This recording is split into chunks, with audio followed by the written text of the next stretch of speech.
The first thing I said, this cannot happen here. This is the land of freedom. They cannot reach me here. I couldn't believe it.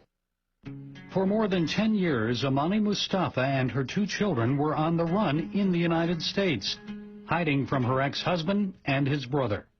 Amani says both had threatened to kill her if she did not return to Egypt and Islam. Amani became a Christian after reading the Bible in secret in the bathroom. When her father learned she had left Islam, he summoned her to his home. He said, I have a straightforward question for you. Is it Islam or is it Christ? And as I was about melting, I said, it's Christ. And at this point, he got up to hit me, and he said that he's going to do this and that, and he was very threatening, and he's going to tie me to his car and make me an example to the city. Amani fled and was in hiding for several years. She later married a Muslim who promised she could practice her Christian faith in secret. But his attitude changed after their second child was born. Amani was no longer allowed to attend church. She had to wear a veil. Still a Christian in her heart, Amani says she struggled when her husband forced her to read the Quran, the Islamic holy book, to their children. I felt like I'm feeding my children poison. And that was the hardest thing. To know the truth and not be able to speak it. Amani's husband agreed to send her and the children to live in the United States. He vowed to join them later. Amani says she felt a sudden sense of freedom and relief when the plane left Egyptian airspace. First thing that went was my veil.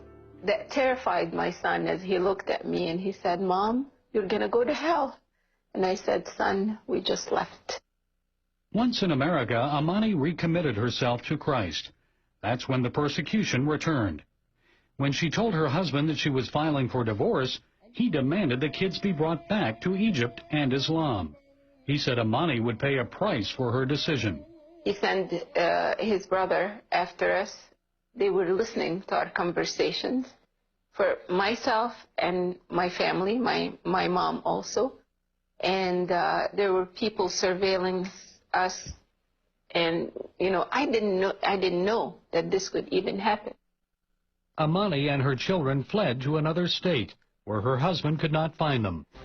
Today, more than 10 years later, the threats have disappeared. She's no longer in hiding. Amani has moved forward publicly with her life. She feels called to serve in various ministries, reaching out to women facing Islamic oppression. She's a host of a new women's television show that is broadcast throughout the Middle East. Amani and her co-hosts, all former Muslims, talk about their experiences with Islam. There are so many women living under Muslim husbands or Muslim fathers or Muslim families that are living the same things that that I lived back then. There are so many women that need to know and hear about the freedom of Christ that I experience today. Those tears are not tears of pain, but actually they are tears of appreciation, because now I know that I am saved through the grace of Christ. Amani feels privileged to share her joy on television, and she's proud of her children. Son Joshua has become an ordained pastor. Her oldest daughter is also in ministry. Amani now enjoys a loving marriage with her American Christian husband and their daughter, Mary. I am convinced that every experience I lived through in my life, it was to be for His glory, to be used for His glory. You see, we have a choice. Either we sit and mope and weep over our spilled milk, or we can just use the hardship and the bad experiences for His glory, and I choose to glorify God's name.